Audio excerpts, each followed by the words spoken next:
Finally जब भी कोई ब्रांड अपना कंप्लीट मॉडल अपग्रेड कर लाता है तो अच्छा तो लगता ही है यार, साथ ही उम्मीदें काफी बढ़ जाती हैं उस पर्टिकुलर ब्रांड या उस लैपटॉप से। Like this top F16 2025 model complete laptop को अपग्रेड किया गया है इस बार, जो कि दिल को सुकून देता है। भाई कुछ तो किए इस बार, looks, build, feel and all सब कुछ अपग्रेड किया गया है compared to last year and last year. So as requested by you all, we have Asus TUF F16 2025 model in house with Intel i7 14650HX processor जिसमें RTX 5060 देखने को मिलता है। रिसेंटली लॉन्च हुआ है एंड अफोर्डेबल प्राइस में launch हुआ है। अफोर्डेबल क्यों है वो मैं आगे बताऊंगा। इसमें 2-3 वेराइटीज आ जाती हैं, उनके बारे में भी बताऊंगा और क्या प्लस पॉइंट है वो भी बताऊंगा और क्या बेटर हो सकता था वो भी डिस्कस करेंगे। This comes with 16 course and 24 threads and yes hybrid split Intel का, जिसमें आपको 8 परफॉर्मेंस कोर्स मिलता है और 8 एफिशिएंट कोर मिलता है, बट एलपीई कोर्स नहीं मिलता है। क्यों?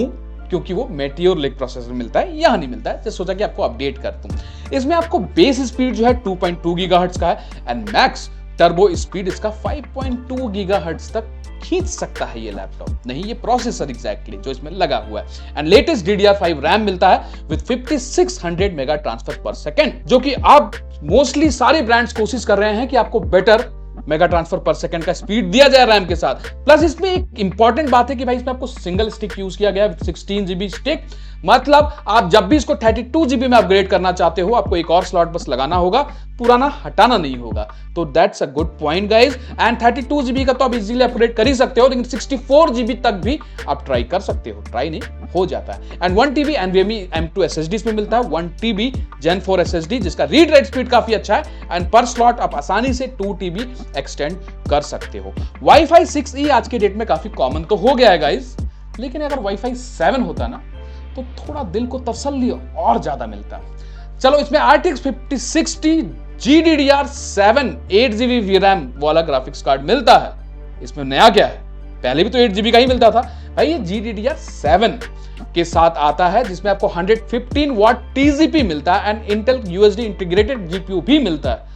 पिछली बार तो 140 वाट TZP मिल रहा था, 115 वाट का मैं क्या करूंगा गाइस। इसमें आपको मल्टी फ्रेम जनरेशन मिलता है जिसमें 4x फ्रेम जनरेशन का ऑप्शन मिलता है एंड ये लैपटॉप अपना TZP काफी अच्छा भी पुश करता है, जो कि गेमिंग में हम देखेंगे। लाइफ टाइम MS Office 2024 देखने को मिलता है गाइस एंड 1 साल का आपको इसमें Microsoft 365 का बेसिक सब्सक्रिप्शन मिलता है, मतलब आप Co-Pilot का यूटिलाइजेशन 1 साल तक आराम से कर सकते हैं, जो कि मैं लिटरली बताऊं हर महीने उसके लिए 800 रुपया पे करता हूं। You get 1 year McAfee subscription also for 1 individual, मतलब इसमें है तो इसी में है, आप 1 साल बाद दोबारा रिन्यू कर सकते हो McAfee अगर यूज करना चाहते हो। And literally guys security is important, इसीलिए McAfee या जो भी आप यूज कर रहे हो एंटीवायरस वो होना चाहिए। इसमें आपको Xbox गेम पास भी मिलता है 3 महीने के लिए। लेकिन गाइस आप लोगों में कौन लोगों ने इस पर्टिकुलर चीज को इनरोल किया है? मैं जितने भी लैपटॉप लेता हूं कभी भी इस गेम पास को यूज नहीं करता हूं, आपने किया है क्या? कमेंट में जरूर बताइएगा। साथ ही वारंटी की अगर हम बात करें तो इसमें आपको 1 ईयर का वारंटी देखने को मिलता है, that is also on site warranty, मतलब घर में आके लैपटॉप आपका ठीक करके जाएंगे, लेकिन अगर फिजिकल डैमेज हुआ, लैपटॉप गिर गया या पानी इस पे चला गया या बॉडी टूट गया तो वो नहीं कवर करेंगे। उसके लिए आपको ऑप्शन दे रहा है कि आप एक्सटेंडेड वारंटी ले सकते हो, 2 साल और ऐड करवा सकते हो। अभी ऑफर में कुछ ऑफर भी चल रहा है उसमें, जिसमें आप 2 साल तक ऑन साइट वारंटी ले सकते हो और फिजिकल डैमेज भी शायद इंक्लूड होगा कि नहीं, उसके लिए आप अच्छे से वारंटी पढ़ लीजिएगा। इसके बिल्ड डिजाइन की चर्चा तो होनी ही चाहिए, क्योंकि यही तो एक मैटर करता है 2025 में जो चेंजेस लाया है। As I said complete transformation है इस लैपटॉप में। टॉप लीड को कंप्लीटली मेटल का रखा गया जो पिछले साल भी था, पिछले के पिछले साल भी था। एंड यस ये grey matte finish feel good with tough branding on the left side of it. And seriously बताऊं तो जो फिंगरप्रिंट टच का जो इशू होता है ना Neo 16 एंड ऑल में, मतलब हाथ लगाएं तो वो छप जाता है, वो इसमें आपको देखने को नहीं मिलता है। तो उस हिसाब से जो टेक्सचर दिया गया है मैट फिनिश का वो अच्छा दिया गया है। सही बताऊं बॉडी फ्लेक्स लिटरली ना के बराबर, one of the best. And keyboard flex की बात की जाए वो भी ना के बराबर आपको देखने को मिलता है। एंड लिड की जो क्वालिटी है, जो लीजन को हम कहते हैं ना कि बहुत अच्छा है, अप्रॉक्सीमेटली वहीं तक इन्होंने इसको बनाने का कोशिश किया है। एंड वॉबलिंग ना के बराबर है with slim bezels and tough slim lid और हिंजेस की क्वालिटी पिछले मॉडल से बहुत बेहतरीन अपग्रेड किया गया गाइस, नो डाउट। डिस्प्ले आपका 180 डिग्री तक ओपन हो जाता है और जो बेजल्स की बात है वो लिटरली काफी स्लिम कर दिया गया है दोनों साइड। अगर आप देखोगे एजलेस डिस्प्ले कहा जाएगा। ऊपर के साइड में कैमरा मॉड्यूल को काफी पतला कर दिया गया है सो दैट कि आपको ये एज काफी कम मिले।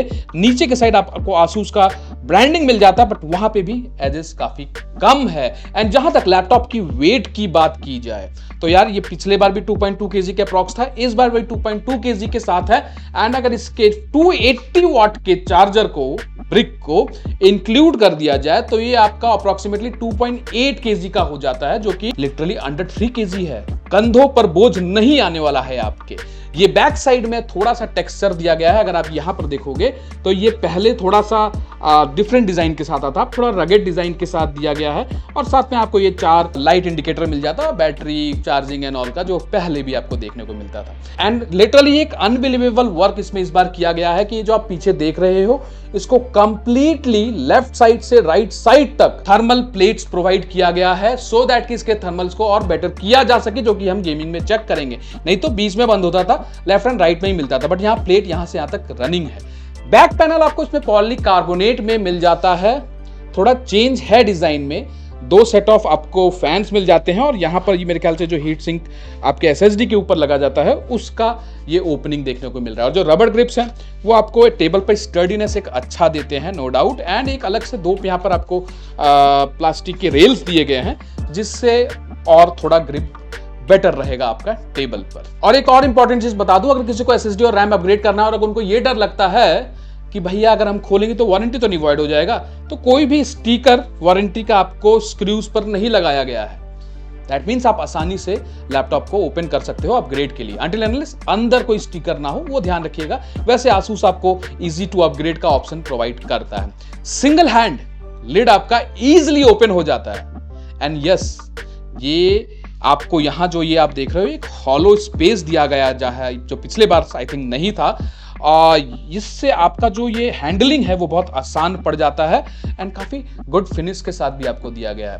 एंड अंदर अगर आप देखोगे तो आपको सिंगल जोन आरजीबी कीबोर्ड मिलता है, फुल साइज कीबोर्ड मिलता है। लेकिन यार आरजीबी इस साल तो 4 जोन कर देते गाइस 2025 में, बट कोई बात नहीं, टफ का अपना कुछ निशानी तो रखना चाहिए ना, तो इसलिए सिंगल जोन आरजीबी है वो भी बेहतरीन लगता है। टाइपिंग एक्सपीरियंस मेन बात है एंड वो आपको अच्छा फील होता है, एक सॉफ्ट फील होता है। और जो की ट्रेवल्स है वो भी अच्छा है। साथ में जो WASD है उसको थोड़ा सा ट्रांसपेरेंट कीज बनाया गया है जिससे कि जो आपका आरजीबी है वो बेटर फील होता है। एंड जो एरो कीज है उसको बड़ा रखा गया है, जैसे लीजन या लॉक रखता है, जिससे कि गेमिंग में दिक्कत नहीं आने वाली है। ट्रैक पैड की जहां तक बात है तो भाई काफी लार्ज साइज में दिया गया है। एंड मिड के साइड ही है तो आपको WASD अगर आप गेम प्ले कर रहे हो तो आपका हाथ हिंडर नहीं होता इसके ट्रैक पैड से। ट्रैक पैड काफी स्मूथ है गाइस। यहीं पर आपको लैपटॉप के ऊपर ही एक आसूस सपोर्ट का QR कोड का ऑप्शन मिल जाता है, जिस पर अगर आप QR कोड को स्कैन करते हो तो आप इंटरनेशनली कहीं पर हो दुनिया के तो आप कंप्लेन रेज कर सकते हो थ्रू दिस QR कोड। मैंने ट्राई किया था एंड इट वर्क्स गाइस। और जो इसमें IR कैमरा दिया गया है that comes with window hello feature and face password protection. वो हेलो का ही बात है, बट हाँ अच्छी बात है। फिंगरप्रिंट सेंसर भी मिल जाता तो बढ़िया होता, लेकिन भैया क्या जान लोगी इसकी, सब कुछ पॉसिबल नहीं है एक लैपटॉप में। अब इसमें आपको 5070 तक का वेरिएंट मिल जाता है, RTX 5070 तक का, लेकिन हमारे पास जो है वो 5060 है। इसमें आपको डिस्प्ले भी 2.5K डिस्प्ले तक का ऑप्शन मिल जाता है, जो पिछले साल नहीं था। आप अपने अकॉर्डिंगली चूज कर सकते हो। इसका जो डिस्प्ले है, इसका जो पोर्ट्स हैं, बैटरी बैकअप सब इंप्रूव किया गया है 2025 में, वो हम डिस्कस करेंगे। लेकिन पहले इसका परफॉर्मेंस बेंचमार्क देख लेते हैं एंड गेमिंग चेक कर लेते हैं। तो चलिए पहले परफॉर्मेंस बेंचमार्क देखा जाए। बेंचमार्क बहुत इंपॉर्टेंट रोल प्ले करता है गाइस। 20,000 प्लस आपको इसमें मल्टी कोर मिलता है और सिंगल कोर 9030, जो कि पिछले वाले i7 14700HX के आसपास या उससे ज्यादा है।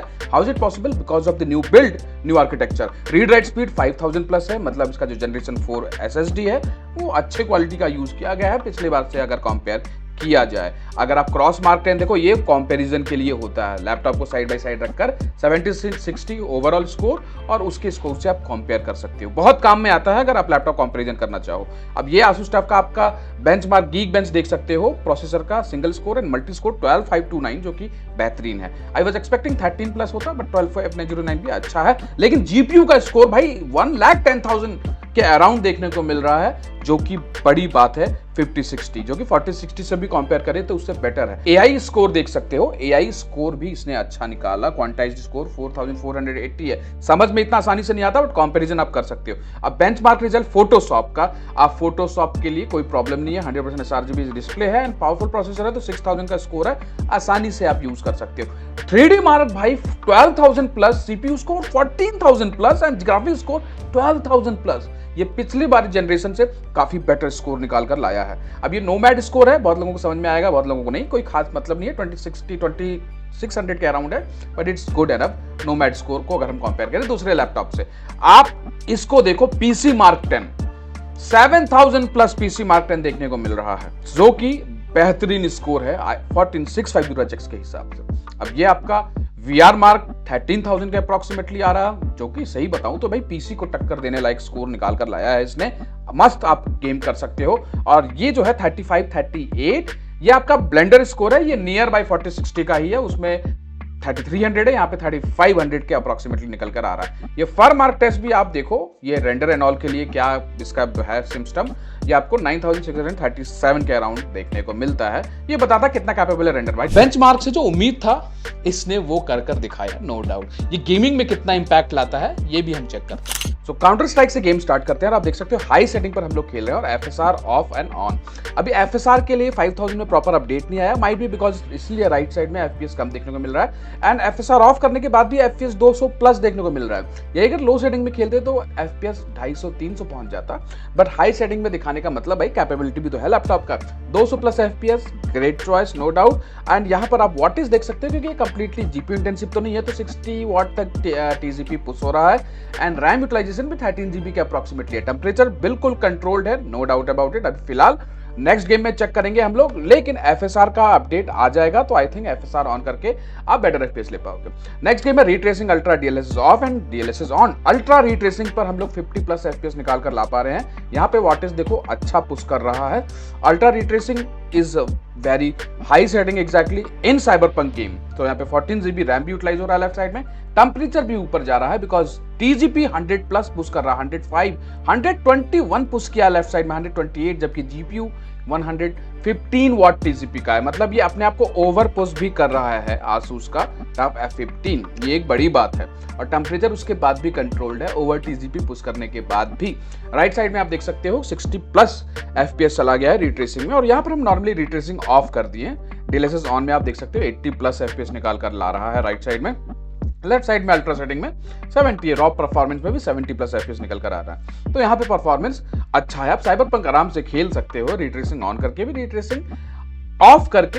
अगर रीट्रेसिंग ऑन करें तो आई विल सजेस्ट मीडियम या लो पर रखो। अल्ट्रा पर थोड़ा हैवी हो जाता किसी भी लैपटॉप के लिए स्पेसिफिकली, इस रेंज में अगर बता जाए तो। एंड टेम्परेचर कंट्रोल्ड है, नो डाउट।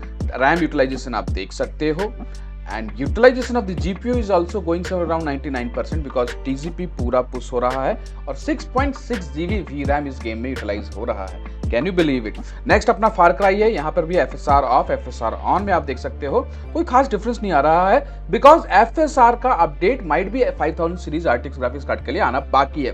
बट आप देख सकते हो कि एफपीएस हाई सेटिंग में भी 140 प्लस देखने को मिल रहा है। ये GPU and CPU intensive game है, तो आप देख सकते हो कि जीपीयू भी ठीक ठाक पुश हो रहा है एंड सीपीयू भी ठीक ठाक टीडीपी अपना खींच रहा है। टीडीपी एंड टीजीपी दोनों डिफरेंट थिंग होती हैं। रैम भी अपना 14 GB प्लस यूटिलाइज हो रहा है, ये आप चेकआउट मार सकते हो। तो setting high and FSR on end of पर अभी अपडेट आना बाकी है। FPS is good going, temperature is still controlled below 70 degree Celsius in the right side and approximately अब Forza Horizon में आ जाते हैं। यहाँ पर आप देख सकते हो DLSS ऑन करते ही 100, जबकि हम लोग 2x 3x 4x बाद में चेक करेंगे, ठीक है। 165 प्लस FPS देखने को मिल रहा है राइट साइड में DLSS ऑन करके। ये नॉर्मल 2x अपना DLSS होगा एंड लेफ्ट साइड में DLSS ऑफ है। अब नॉर्मली हर गेम में हमको DLSS मल्टी फ्रेम जनरेशन का ऑप्शन देखने को नहीं मिलता है, वो सारे गेम्स में धीरे धीरे आ जाएंगे। 165 प्लस FPS मिलना, जो इसका रिफ्रेश रेट है स्क्रीन का 165 हर्ट्ज के साथ आता है,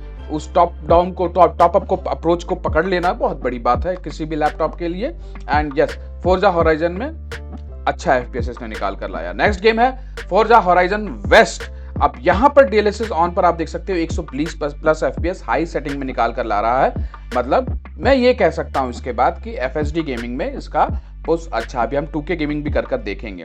DLSS ऑफ रॉ परफॉर्मेंस में आप देख सकते हो कि 70 प्लस FPS देखने को मिल रहा है। इस गेम में मल्टी फ्रेम जनरेशन का ऑप्शन आ चुका है, इसीलिए कहीं ना कहीं इस पर FPS आपका 2x पर ज्यादा पुश कर रहा है, ऑलमोस्ट डबल 2x लाकर दिखा रहा है, क्योंकि 2x नॉर्मली तभी वर्क करेगा जब मल्टी फ्रेम जनरेशन उस गेम में होगा। इस गेम में हमको मल्टी फ्रेम जनरेशन मिलता है, उसी का फायदा आपको देखने को मिल रहा है। टेम्परेचर CPU का आप देखिए अभी भी 80 डिग्री सेल्सियस के नीचे है। अब ये अपना अगेन GTA 5 पुराना ट्रेडिशनल गेम, इसमें आपको पूरा 160 FPS 175 FPS नहीं, 165 FPS देखने को मिल रहा है डिफॉल्ट सेटिंग में, ठीक है। मतलब आपको फुल जो रिफ्रेश रेट आपके सिस्टम का है वो देखने को मिल रहा है। अगर आप एक्सटर्नल डिस्प्ले पे कनेक्ट करोगे तो हो सकता है इसके ऊपर भी FPS आपका देखने को मिल जाए। तो दैट मीन्स CPU और GPU का कॉम्बिनेशन अच्छा किया गया है। मैं तो बहुत ज्यादा हैरान हूं टेम्परेचर को लेकर। टेम्परेचर मतलब टफ A15 में या A15 में दोनों में ही पहले बहुत मतलब कितना भी अच्छा हो लेकिन ज्यादा जाता था, बट यहाँ पर टेम्परेचर यार कंट्रोल्ड है यार। इतने देर से गेमिंग चल रहा है, कंटिन्यूअस दिन भर इसमें हमने गेम खेला है। मतलब इस बार जो टफ F15 या F16 में लाया है उसको डिफरेंसेस तो है। नेक्स्ट गेम अपना RDR2, DLSS off, DLSS on, differences thereof 10 to 20 FPS। And यहाँ पर भी आप देख सकते हो कि लेफ्ट साइड में 15 GB रैम यूटिलाइज हो जा रहा है, राइट साइड में 13 GB में काम चल जा रहा है। DLSS ऑन है तो कम रैम यूटिलाइज करके फ्रेम को एक्सटेंड करके दिखाया जाता है, बट इसमें भी अभी मल्टी फ्रेम जनरेशन नहीं आया, नहीं तो ये 100 प्लस FPS हो जाता अगर राइट साइड में आप देखोगे।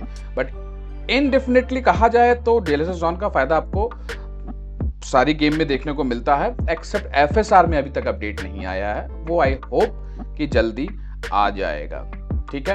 अब यहां पर आप देखो कि जो VRAM यूटिलाइजेशन था वो अप्रोक्सीमेटली 6 GB तक जा रहा है इस गेम में। तो रेजिडेंट एविल या एविल डेड जो भी गेम है इसमें आप देख सकते हो 6 GB VRAM, 6 GB से ज्यादा यूटिलाइज हो रहा है। चलो भाई इसमें 8 GB VRAM है तो आराम से गेम को हैंडल कर पा रहा है। 170 प्लस FPS हमको राइट साइड में DLSS ऑन करके देखने को मिल रहा है, और DLSS ऑफ में 230 प्लस FPS देखने को मिल रहा है। रैम यूटिलाइजेशन कम है इसमें, लेकिन आपका TGP पुश और TDP पुश दोनों अच्छा जा रहा है।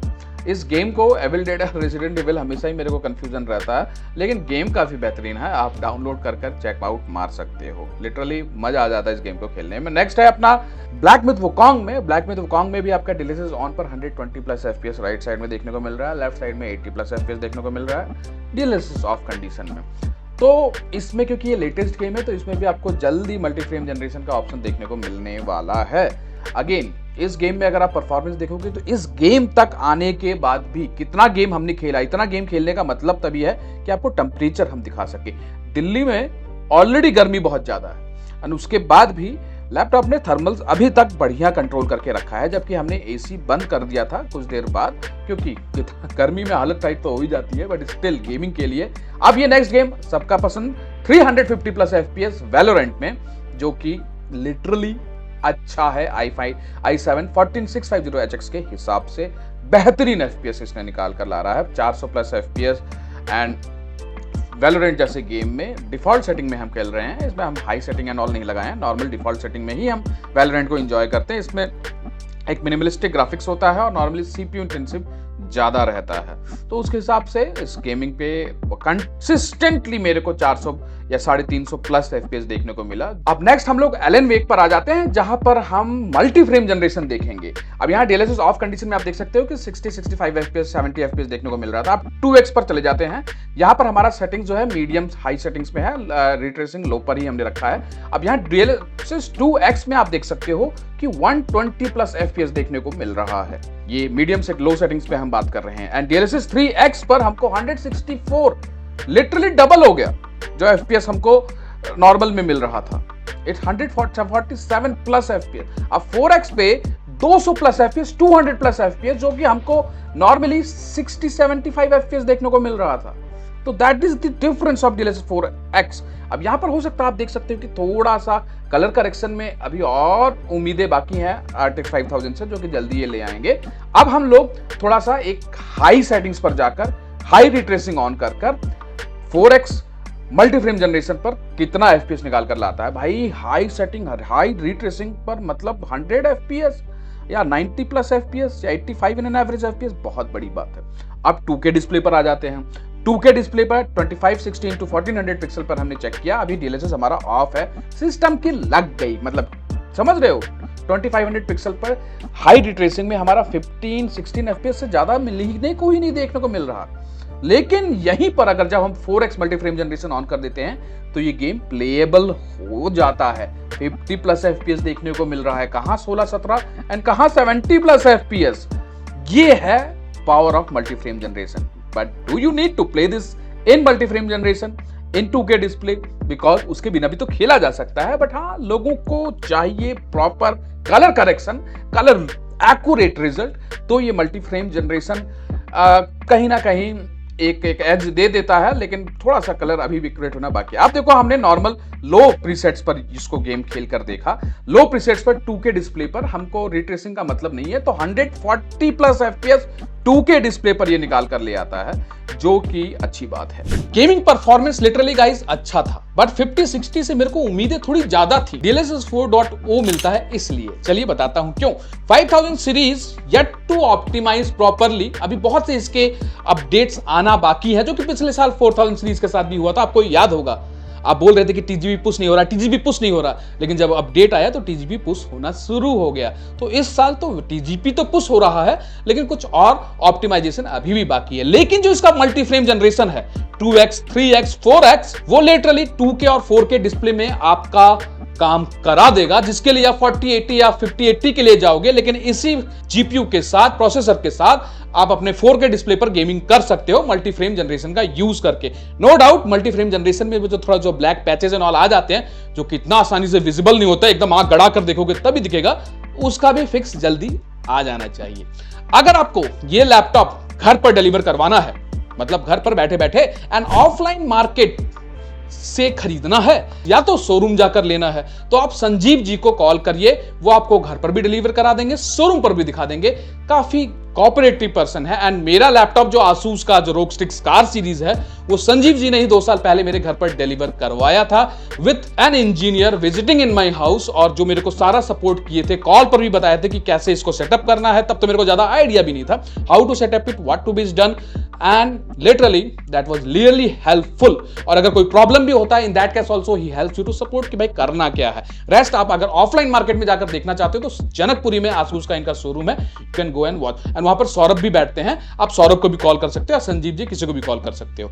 आप आ जाते हैं पोर्ट्स पे, ठीक है। पोर्ट्स के मामले में लैपटॉप आपको डिसअपॉइंट नहीं करने वाला है। क्यों?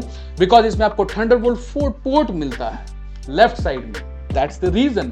Thunderbolt 4 पोर्ट मिल जाए तो बस खुशी हो जाती है। जबकि आज के डेट में Thunderbolt 5 पोर्ट भी लॉन्च हो चुका है। बट भाई सब कुछ देने का कोई मतलब नहीं बनता। Thunderbolt 4 पोर्ट का भी हम फुल यूटिलाइजेशन आज के डेट में नहीं कर पाते हैं। है 40 Gbps का आपका रीड राइट स्पीड है, दैट्स एनफ। रेस्ट इसका यूसेज फ्यूचर में फुल लेवल पर होगा तब देखा जाएगा। साथ ही आप इसके Thunderbolt 4 पोर्ट से G-Sync डिस्प्ले आउटपुट ले सकते हो। एक आपको इसमें USB 3.2 Gen 2 type C port भी मिल जाता है, जो कि आपके लेफ्ट साइड में थंडरबोल्ट के बगल में ही मिलता है, जिससे आप पावर डिलीवरी भी ले सकते हो। आप थंडरबोल्ट 4 पोर्ट से भी ले सकते हो। 100 वाट तक का आप इसमें PD चार्जिंग सपोर्ट कर लेता है, और इसमें आपको 3 USB 3.2 Gen 2 type A port मिल जाता है, 10 Gbps ट्रांसफर स्पीड, जो कि पहले से बेटर किया गया है। साथ ही इसमें आपको एक HDMI पोर्ट मिलता है 2.1 FRL, जिससे आप एक्सटर्नल डिस्प्ले पर इसके 50-60 से आउटपुट ले सकते हो to the full FPS and all. 100 watt PD charging का सपोर्ट मिलता ही है, प्लस आप 100 वाट से नीचे जितना भी चार्जर यूज करोगे तो वो उसके अकॉर्डिंग चार्जिंग का स्पीड एंड ऑल डिपेंड करता है। आप थोड़ा इसका आर्मी क्रेट सॉफ्टवेयर देख लेते हैं, जिसको लिटरली अभी रिसेंटली उसको भी अपग्रेड किया गया है, उसके फ्रेमवर्क को अपग्रेड किया गया है। पहले काफी कॉम्प्लेक्स था आर्मी क्रेट को समझना, बिकॉज जो फीचर्स थे वो बहुत एब्रप्ट वे में थे, बट अब इसको काफी सिंपल कर दिया गया है। अल्टीमेट ऑप्शन में अगर आप जाओगे तो ओनली DGPU मोड यूज होता है। स्टैंडर्ड पर अगर आप जाओगे तो हाइब्रिड मोड यूज होता है। मैं नॉर्मली हाइब्रिड मोड ही प्रेफर करता हूं यूज करना। DGPU पर कोई खास मेरा यूज केस रहता नहीं है। रेस्ट आप क्या करते हो बताना कमेंट करके। एंड हाँ, एन इकोनॉमिक मोड पर आप DGPU बंद हो जाता है, इको मोड पे exactly, and then optimised performance अगर आप सेट करोगे तो नॉर्मली आपको प्रोडक्टिविटी वर्क करना, पढ़ाई करना, मूवी वॉच करना है तो हमेशा ऑप्टिमाइज्ड परफॉर्मेंस पे रखो, बैटरी बैकअप अच्छा मिल जाता है। ठीक है, फिर system configuration, free up memory, lighting, ये सारा कुछ आप सेट कर सकते हो यहां से। मॉनिटर पे आप रिकॉर्डिंग भी कुछ करना चाहते हो तो यहीं पर आपको ऑप्शन मिल जाता है, जो चाहे इजीली रिकॉर्ड करो विद दैट ऐप ओनली। जहां तक डिस्प्ले की बात है तो I am happy with that, edgeless display मिलता है, गेमिंग में अलग मजा निकालता है, एंड वीडियो फील अलग आपके अंदर देखने को मिलता है, आपके अंदर नहीं, लैपटॉप के अंदर। 16:10 इसका एस्पेक्ट रेशियो है, 1920x1200 पिक्सल के साथ मिलता है, 100% sRGB, 73% NTSC, 79% Adobe RGB and 80% DCI-P3 देखने को मिलता है। डिस्प्ले में नो डाउट इन्होंने अच्छा वर्क किया है, और 300 निट्स का ब्राइटनेस मिलता है, पहले 250 निट्स के अप्रोक्सीमेटली था, तो पहले से निट्स थोड़ा बढ़ाया गया है, वो आपको देखने को भी मिलता है, बट स्टिल 400 होता तो एक अपरेज होता। 165 हर्ट्ज का इसमें आपको रिफ्रेश रेट मिलता है, जो कि पहले वाले मॉडल्स में 144 हर्ट्ज मिलता था। तो इसमें आपका जो ऑटो स्विचिंग मोड है, अगर आप बैटरी में रखते हो तो 60 हर्ट्ज पर चला जाएगा, और अगर चार्जर में लगाते हो तो 165 हर्ट्ज पर आ जाता है। इसमें आपको 3 ms का रिस्पॉन्स रेट मिलता है, कुछ लैपटॉप्स पहले 7 ms रिस्पॉन्स रेट के साथ आते थे, यहाँ पे आपको 3 ms 3 मिली सेकेंड का रिस्पॉन्स रेट मिलता है, जो कि अच्छी बात है। और मैं ये एक्सपेक्ट करता हूं कि भाई आज की डेट में हर ब्रांड इस लेवल का डिस्प्ले का एस्पेक्ट दिया करे तो ज्यादा बेटर रहे। अब क्या इसका वेबकैम एंड माइक जो IR कैमरा है उसकी क्वालिटी बेहतरीन होगी, चलिए देख लिया जाए। जो अभी आप कैमरा क्वालिटी देख रहे हो टफ F16 से देख रहे हो, जिसमें आपका कैमरा क्वालिटी पहले से इंप्रूव किया गया है, 1080 पिक्सल पर रिकॉर्ड हो रहा है 30 FPS के अराउंड पर, एंड ये आप देख सकते हो कि क्वालिटी पहले से इंप्रूव किया गया है। आप नॉर्मल कलर लाइट आप देख सकते हो चारों ओर, बट हाँ इसमें आप जो माइक अभी सुन रहे हो ये टफ F15 का है, इसके माइक में कुछ अपडेट आना बाकी था, कुछ सेटिंग्स का चेंजेस था, इसलिए उसका काम वर्क नहीं कर रहा था, बट मैंने टफ F15 जो क्लोजली इससे मैच करता है उसी का ऑडियो यूज किया हूँ। कैमरा इसका क्वालिटी है, रेस्ट आप बताओ कैसा है, पहले से बेटर किया गया है कि नहीं इसमें।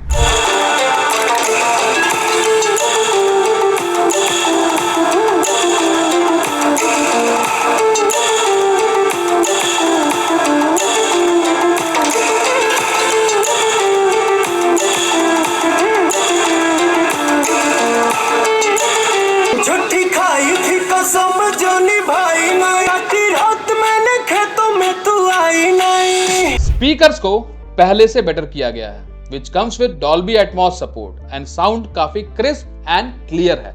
बॉटम में आपको 2 वाट के स्पीकर्स मिल जाते हैं, 2 वाट के 2 स्पीकर्स, जो कि थोड़ा सा एक सराउंड साउंड इफेक्ट क्रिएट करता है। अगर आप Dolby Atmos की बात करें, वैसे तो ज्यादा मजा हेडफोन में आता है Dolby Atmos का, but still you can feel it. ठीक है, अब आ जाते हैं इसके बैटरी लाइफ की बात, जिसके लिए टफ F15 या F16 फेमस है। इसमें आपको 4 सेल नियॉन बैटरी मिलती है, 90 वाट का इसमें आपको चार्जर लग के मिलता है, एंड 280 वाट का चार्जिंग ब्रिक है इसको चार्ज करने। एंड यस गाइस, ये जो 90 वाट बैटरी साइज के साथ आता है ना, ये एक इसका बहुत इंपॉर्टेंट पॉइंट है, जहां पर ये दूसरे लैपटॉप्स को काफी तगड़ा टक्कर देता है अगर बैटरी परफॉर्मेंस की बात की जाए। ठीक है, और इसको एक ही 2 लैपटॉप टक्कर दे पाते हैं बैटरी परफॉर्मेंस में। एंड ये हमने इसको टेस्ट कर देखा, इसको हमने 100% से डिस्चार्ज करके देखा, बैकग्राउंड में मल्टीटास्किंग भी हमने ऑन कर दिया, लेकिन हमने इसको बैटरी बैकअप मोड पर कर दिया और इको सेवर मोड पर कर दिया, eGPU मोड पर, जिसमें इसने बैटरी बैकअप 5 घंटे के अप्रोक्सीमेटली निकाल कर दे देता। मैंने 3-4 घंटे बाद वैसे बंद कर दिया, कौन 5-6 घंटे तक बैठा रहेगा, बट स्टिल ये दे सकता है। जितना जितना अगर आपका लाइफ साइकिल बैटरी का यूज होते जाएगा तो नो डाउट बैटरी की लाइफ कम होती है। I will suggest while gaming, while doing any work, अगर आपका चार्जिंग पॉइंट सॉकेट बगल में है तो हमेशा चार्जर लगा के ही गेम खेलें या काम करें। ठीक है, अब आ जाते हैं अपने कंक्लूजन पर। देखो गाइस, 5000 सीरीज के अपने फायदे हैं, लेकिन पॉइंट ये है इस लैपटॉप के साथ कि इसका बिल्ड, इसका डिजाइन इसको आउटस्टैंड करवाता है आज के डेट में। जो 2024 या 2023 का टफ था उसको भूल जाइए,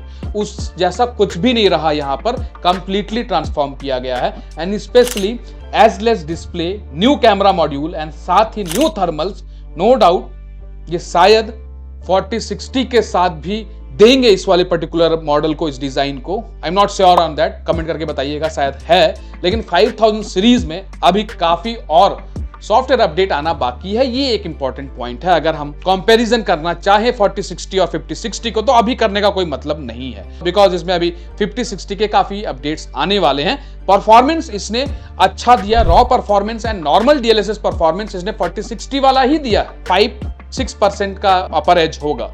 लेकिन जो DLSS 4.0 and 4x multi frame generation की बात आ जाती है, वहां पर इसका फायदा मिलता है, स्पेशली जो कि लिटरली फ्रेम को एक्सट्रीम लेवल पर अपलिफ्ट करता है। आपके 2K और 4K गेमिंग में ज्यादा यूज आने वाला है उसका, वो इसका प्लस पॉइंट है। एंड यस, जिस प्राइस रेंज में लॉन्च हुआ है अराउंड 1,44,000 रुपीज, रेस्ट कुछ ऑफर्स भी चल रहे हैं अभी आसूस की तरफ से जो आप अवेल कर सकते हो, लाइक माउस इस मिल जाएगा या कुछ गैजेट्स मिल जाएगा एंड नो कॉस्ट EMI आपको देखने को मिलता है। रेस्ट ये सारी चीजें आप पता भी कर सकते हो ऑफर्स के बारे में। डिस्क्रिप्शन में मैंने नंबर दे रखा है, आप वहां कॉल कर लीजिएगा संजीव जी को, एंड लिंक में मैंने इस लैपटॉप का अपडेट भी दे दिया, आप वहां भी जाकर चेकआउट कर सकते हैं। यस, NCR वालों को easy home delivery and support चाहिए तो you can reach out to them. I hope आपको वीडियो इंफॉर्मेटिव लगी होगी, तो इसी बात पर भाई सब्सक्राइब कर लीजिएगा, बेल आइकन दबाना मत भूलिएगा, सो दैट आप नेक्स्ट अपकमिंग वीडियो को मिस ना करिए।